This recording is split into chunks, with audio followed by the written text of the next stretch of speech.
तो नमस्कार दोस्तों, स्वागत है आपका टारगेट फॉर आईक्यू में। और आज हम बात करने वाले हैं हमारे नए टॉपिक के बारे में, जो कि है ग्लोबल मैंग्रोव अलायंस।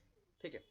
सो ग्लोबल मैंग्रोव अलायंस जो है ये एक काफ़ी इम्पॉर्टेंट ऑर्गेनाइजेशन, एक ऑर्गेनाइजेशन, एक एसोसिएशन, आप एक ग्रुपिंग कह सकते हैं, जो अभी सेटअप किया गया है हाल फिलहाल में क्लाइमेट चेंज मीटिंग में। तो हम इसके बारे में डिटेल में बात करेंगे, क्या क्या इंपॉर्टेंट पॉइंट्स हैं और क्या क्या चीज़ें एग्जाम के पर्सपेक्टिव इंपॉर्टेंट। तो एक ब्रीफ तौर पे हम सारी चीज़ें कवर करेंगे बहुत ही शॉर्ट पीरियड ऑफ टाइम में, सो दैट कि आपका एक टॉपिक 5 से 6 मिनट या ज़्यादा ज़्यादा 8 मिनट में ये रेडी होकर तैयार हो जाए। ठीक है।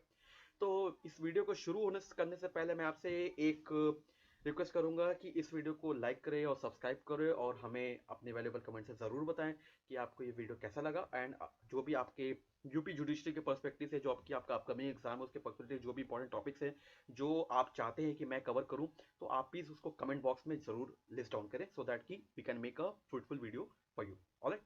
सो इसी के साथ हम अपनी वीडियो को शुरू करते हैं और जानते हैं कि क्या है ग्लोबल मैंग्रोव अलायंस, कहाँ ये बना, किसके द्वारा बनाया गया, क्या क्या चीज़ें इन्वॉल्व है, सारी चीज़ें। ठीक है। तो सबसे पहले इंपॉर्टेंट पॉइंट मैं बता दूं, ग्लोबल मैंग्रोव अलायंस जो है, अभी आप जानते हैं कि COP27 की जो क्लाइमेट चेंज की जो मीटिंग है नवंबर में हुई है, जो कि इजिप्ट में हुई है। ठीक है।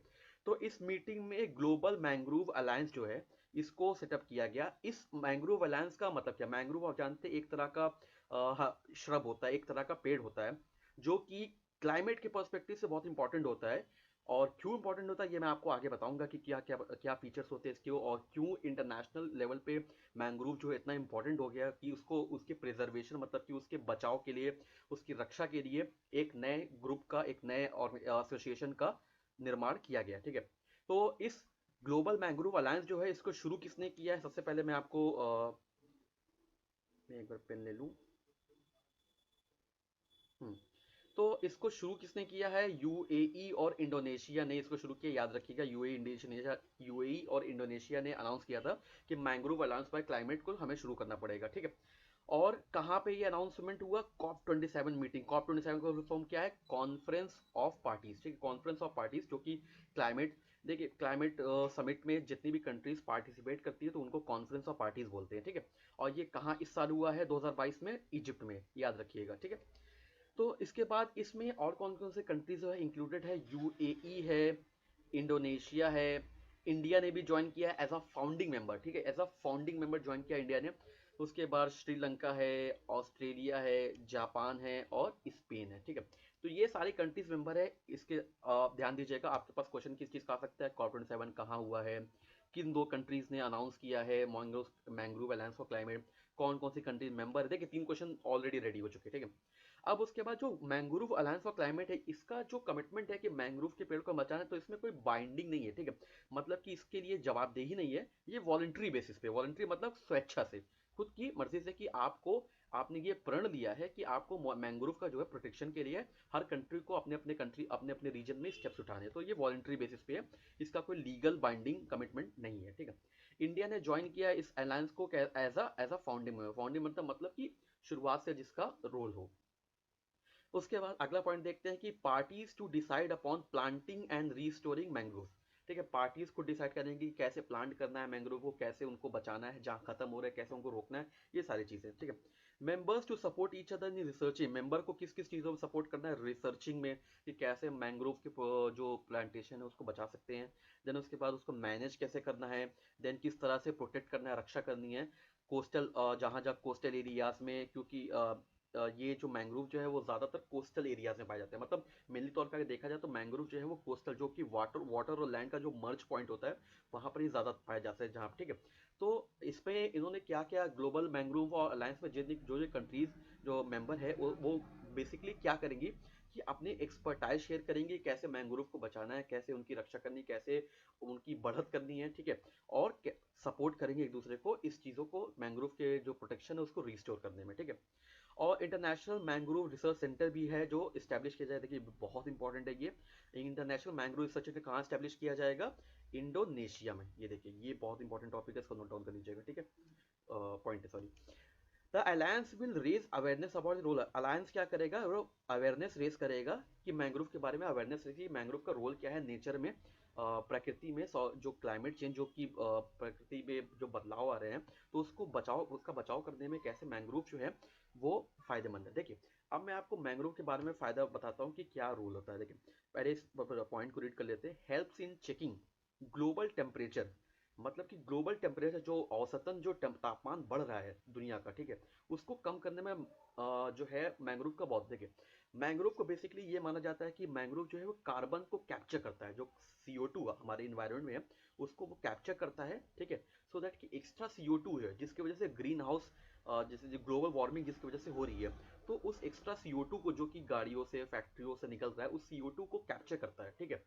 तो इसलिए ये ज़्यादा से ज़्यादा CO2 को कैप्चर करता है, तो इन्वायरमेंट जो CO2 की वजह से जो हार्मफुल इफेक्ट हो रहे हैं वो कम हो जाते हैं। इसलिए मैंग्रोव का बहुत अहम योगदान है क्लाइमेट चेंज, जो ग्लोबल टेम्परेचर जो बढ़ रहा है उसको कम करने में, रोकने में, ठीक है, ताकि जो वेदर के में क्लाइमेट में जो बदलाव आ रहे हैं ये सब चीज़ें ना हो, ठीक है। इसलिए मैंग्रोव का बहुत खास रोल है। कार्बन, ये एक इंग्लिश का एक टर्म है कि कार्बन सिंकिंग रीजन है, मतलब कि कार्बन को कैप्चर करता है, ठीक है।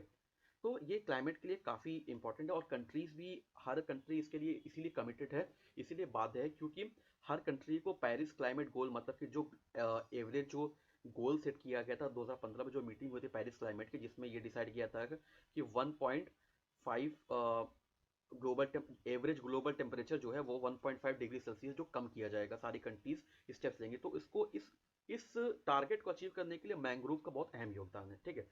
तो इसलिए सारी कंट्रीज जो है इसके लिए बातें हैं और इस ऑर्गेनाइजेशन को सेटअप किया गया। अब मैं आपको मैंग्रोव की कुछ खास बातें बताऊंगा कि क्या है। Mangrove act as a carbon capture, एक minute, mangrove act as a carbon capture में, या मैं आपको बता दिया, कार्बन कैप्चर एरिया की तरह वर्क करता है, एफिशिएंट कार्बन सिंक है, और ये प्रिवेंट करता, अच्छा कैप्चर तो करता ही करता है, साथ ही साथ जो CO2 को कैप्चर करता है वो रिलीज होने से भी रोकता है कि CO2 वापस से दोबारा इन्वायरमेंट ना जाए। तो अब देख रहे हैं आपका कितना मैंग्रोव का अहम योगदान है। मैंग्रोव बेसिकली होता क्या, स्मॉल ट्री और श्रब होते हैं जो कि कोस्ट लाइन में पाए जाते हैं, ठीक है। ये ट्रीज जो है वो कहाँ पाए जाते हैं, सॉल्टी वाटर में, मतलब कि जो सॉल्टी वाटर, जैसे सी रीजन, सी का जो वाटर होता है सॉल्टी वाटर होता है, सॉल्टी वाटर में ये पाए जाते हैं। Mangrove forest can survive extreme weather, ये एक्सट्रीम वेदर मतलब बहुत ज़्यादा एक्सट्रीम जो वेदर कंडीशन, मतलब कि जैसे बहुत गर्मी, बहुत जाड़ा, तो ये सारी चीज़ों में सर्वाइव हो जाता है। ये प्लांट जो है मरते नहीं है, ठीक है। तो एंड रिक्वायर लो ऑक्सीजन, बहुत कम ऑक्सीजन इनको चाहिए होता है सर्वाइव करने के लिए, ठीक है।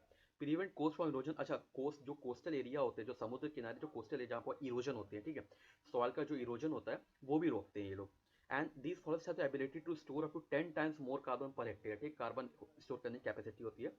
और मैंग्रोव डिस्ट्रीब्यूटेड होते हैं ट्रॉपिकल और सब ट्रॉपिकल रीजन में, ठीक है। जो इक्वेटोरियल के पास वाला रीजन होता है ट्रॉपिकल, और उसके ऊपर जो रीजन जस्ट होता है सब ट्रॉपिकल, वहाँ पे ये पाए जाते हैं, बहुत नॉर्थ हेमिस्फीयर में और नीचे साउथ हेमिस्फीयर में। और ये सबसे ज़्यादा जो मैंग्रोव इंडिया में कहाँ पाए जाते हैं, वेस्ट बंगाल में, कहाँ पे, सुंदरबन रीजन में, सुंदरबन टाइगर रिजर्व आपने सुना होगा, नेशनल पार्क, तो यहाँ पे ये पाए जाते हैं, ठीक है, वेस्ट बंगाल में सबसे ज़्यादा। और बाकी कोस्टल एरियाज में भी पाए जाते हैं ये, ठीक है, बेसिकली कोस्टल एरियाज में। और सुंदरबन वेस्ट बंगाल का largest mangrove forest, west Bengal में जो सुंदरबन एरिया है वो लार्जेस्ट मैंग्रोव फॉरेस्ट है पूरी दुनिया का, ठीक है। तो इसी के साथ ये सारी चीज़ें हमने बात की कि ग्लोबल मैंग्रोव अलायंस क्या है, इनके बारे में इंपॉर्टेंट टॉपिक क्या है। तो हमने बेसिकली 7 से 8 मिनट में, 10 मिनट में सारी चीज़ें एक ब्रीफ तौर पर कर दी। अब आपको कोई भी क्वेश्चन पूछा जाएगा, मैंने आपको पॉइंट कर दिया कहाँ कहाँ से क्वेश्चन आपके बन सकते हैं, वो सारे पॉइंट्स को प्लीज़ नोट डाउन करिएगा, एंड आपके यूपी जुडिशरी के लिए ये बहुत इंपॉर्टेंट है। और सो इसके साथ हम इस वीडियो को एंड करते हैं, एंड वी रियली होप कि that you like this video. And till that time, जैसा कि मैंने आपसे रिक्वेस्ट किया कि आप जो भी यूबी जुडिशरी के पर्सपेक्टिव जो इंपॉर्टेंट टॉपिक्स है वो हमें प्लीज़ लिस्ट डाउन करिएगा कमेंट बॉक्स में, सो दैट कि हमें पता चल सके आपकी रिक्वायरमेंट क्या है, एंड हम आपके लिए फ्रूटफुल, ब्रीफ, कॉम्पैक्ट वीडियोस बना सके, सो दैट कि छोटे कम टाइम में आपका ज़्यादा से ज़्यादा टॉपिक रेडी हो जाए और आप यूपी जुडिशरी के लिए पूरी तरह से रेडी हो जाए। ऑलराइट, सो तब तक के लिए थैंक यू, गुड बाय।